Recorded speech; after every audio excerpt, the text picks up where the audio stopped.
గ్రామంలోని ప్రతి ఒక్కరూ అర్జున్ను హెచ్చరించేవారు, ఓవర్టౌట్ బ్రిడ్జ్ను రాత్రి తర్వాత ఎప్పుడూ దాటొద్దని. ఎందుకంటే ఆ బ్రిడ్జ్ మనుషులను నది మీదుగా మాత్రమే తీసుకెళ్లదు, మనుషులను తీసుకుపోతుంది అని. కానీ అర్జున్ ఆ కథలను నమ్మలేదు. ఒక రాత్రి ఇంటికి తిరిగి వస్తూ అతను బ్రిడ్జ్ దగ్గరికి చేరుకున్న సమయం రాత్రి 12:03. అదే సమయం అదృశ్యాలు జరిగే సమయం. అతను కలపతో చేసిన బ్రిడ్జ్ పై కాలేదగ్గర పెట్టగానే గాలి ఆగిపోయింది.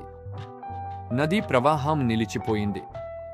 పురుగుల శబ్దం కూడా మాయమైంది.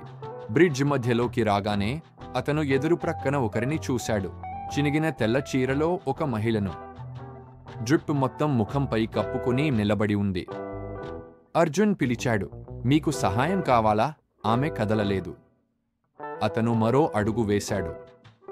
బ్రిడ్జ్గా గోలు పెట్టింది, కలప వంగినట్లా కాదు, ఏదో శ్వాసిస్తున్నట్లుగా.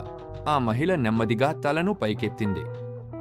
ఆమె కళ్లలో కళ్ళు లేవు, కేవలం నల్లగా, లోతుగా ఖాళీ గుంతలు మాత్రమే. ఆమె మెల్లగా చెప్పింది, నువ్వు చాలా ఆలస్యంగా దాటావు. అర్జున్ కాళ్ల కింద ఉన్న పలకలు చేతుల్లా తెరుచుకున్నాయి.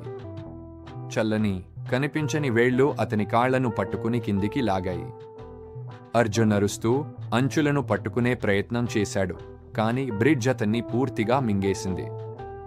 నిశ్శబ్దంగా, ఆకలితో, తర్వాతి ప్రయాణికుడి కోసం వేచి ఉండుతూ.